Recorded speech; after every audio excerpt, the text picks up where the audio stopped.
নমস্কার। ইতিহাসে অনেক নায়কের নাম আমরা জানি। কিন্তু কিছু মানুষ আছেন যারা ইতিহাস বদলে দিলেও চিরকাল থেকে গেছেন ইতিহাসের আড়ালে। আমি আজ এমনই একজন মানুষকে নিয়ে বলবো, আ যিনি দেশভাগের সময় বাংলা মানচিত্র বদলে দেবার লড়াই করেছিলেন। তিনি যদি না থাকতেন তাহলে হয়তো আজকে মালদা জেলাটা ভারতের অংশই থাকতো না। তিনি আর কেউ নন। তিনি হলেন শিবেন্দু শেখর রায়। একজন বিশিষ্ট আইনজীবী, স্বাধীনতা সংগ্রামী এবং দেশ ভাগের সময় মালদা জেলার হিন্দু মহাসভার অন্যতম মুখ্য সংগঠক। শিবেন্দু শেখর রায়ের জন্ম মালদা জেলার এক বিশিষ্ট, শিক্ষিত এবং সংস্কৃতি মনস্ক পরিবারে। ছোটবেলা থেকেই তিনি ছিলেন মেধাবী, স্পষ্টভাষী এবং সমাজ সচেতন। শিক্ষা জীবনে তিনি আইন নিয়ে পড়াশোনা করেন এবং পরে মালদা আদালতে সফল আইনজীবী হিসাবে প্রতিষ্ঠা লাভ করেন। কিন্তু শুধুমাত্র পেশাগত জীবন নিয়েই তিনি সন্তুষ্ট ছিলেন না। পেশাগত জীবনে তিনি সীমাবদ্ধ ছিলেন না।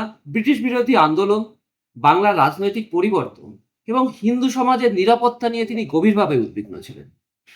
সেই সময় বাংলার রাজনীতিতে মুসলিম লীগ এবং কংগ্রেসের টানাপোড়েনের মধ্যে শিবেন্দু শেখর রায় ধীরে ধীরে জাতীয়তাবাদী রাজনীতির সঙ্গে যুক্ত হন। দেশভাগের পূর্ব মুহূর্তে বাংলার পরিস্থিতি ছিল অত্যন্ত উত্তপ্ত এবং সংকটজনক। মুসলিম লীগের পাকিস্তান দাবি ফলে বাংলার বহু এলাকা পূর্ব পাকিস্তানের অন্তর্ভুক্ত হওয়ার আশঙ্কা তৈরি হয়েছিল। এই সময় শিবেন্দু শেখর রায় যোগ দেন হিন্দু মহাসভার সঙ্গে এবং হয়ে ওঠেন মালদা জেলার অন্যতম প্রধান সংগঠক। তিনি ছিলেন শ্রী শ্যামাপ্রসাদ মুখার্জির ঘনিষ্ঠ সহযোগী এবং বিশিষ্ট সহযোদ্ধা। ডক্টর মুখোপাধ্যায় যখন বাংলার হিন্দু অধ্যুষিত অঞ্চলগুলিকে ভারতের অন্তর্ভুক্ত রাখবার আন্দোলন শুরু করেন, তখন মালদা জেলার সেই আন্দোলনের প্রধান মুখ হয়ে ওঠেন এই শিবেন্দু শেখর রায়। 1947 সালে দেশভাগের সময় মালদা জেলার ভবিষ্যৎ ছিল অনিশ্চিত। জেলার জনসংখ্যার একটি বড় অংশ মুসলিম হওয়ার জন্য অনেকেই ভেবেছিলেন যে মালদা জেলা পূর্ব পাকিস্তানে চলে যাবে। এমনকি স্বাধীনতার পরও বেশ কয়েকদিন পর্যন্ত মালদা পাকিস্তানের পতাকাও উত্তোলিত হয়েছিল। কিন্তু এই সংকটের সময় শিবেন্দু শেখর রায় দৃঢ়তার সঙ্গে আন্দোলন করেন এবং আন্দোলনের নেতৃত্ব দেন। তিনি সাধারণ মানুষকে সংগঠিত করেন, সভা সমিতি করেন এবং কেন্দ্রীয় নেতৃত্বের সঙ্গে নিয়মিত যোগাযোগ করেন। তার যুক্তি ছিল মালদার সাংস্কৃতিক, অর্থনৈতিক এবং ঐতিহাসিক সম্পর্ক পশ্চিমবঙ্গের সঙ্গে গভীরভাবে যুক্ত।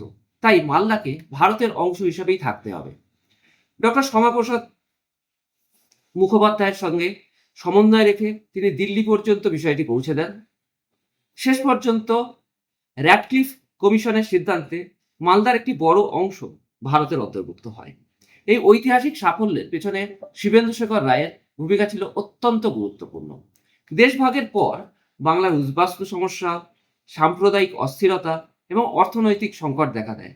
সেই সময় তিনি মিস্টার রায় কেবল রাজনীতিতেই সীমাবদ্ধ থাকেননি, তিনি উদ্বাস্তু পুনর্বাসন, শিক্ষা প্রসার এবং সামাজিক ঐক্যের কাজেও সক্রিয়ভাবে অংশগ্রহণ করেছিলেন।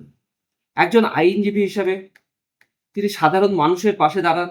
বহু গরিব অসহায় মানুষের কাছ থেকে বিনামূল্যে আইনি পরামর্শ দিয়েছেন এবং স্থানীয়ভাবে এটাও প্রচলিত আছে তিনি মানুষের জন্য চিরকাল নিঃস্বার্থভাবে কাজ করে গেছেন। এখন আসা যাক তিনি আজকেও কেন প্রাসঙ্গিক। বর্তমান সময়ে ইতিহাসের অনেক অজানা অধ্যায় নতুন করে আলোচনায় আসছে। তখন শিবেন্দু শেখর রায়ের নামও সামনে আসা অত্যন্ত জরুরি। কারণ তিনি ছিলেন এমন এক নেতা যিনি ব্যক্তিগত ক্ষমতা বা প্রচারের জন্য নয়, বরং বাংলার ভবিষ্যৎ ও মানুষের নিরাপত্তার জন্য করে গেছেন লড়াই। আজকের প্রজন্মের কাছে তার জীবন থেকে তিনটি বড় শিক্ষা পাওয়ার দরকার।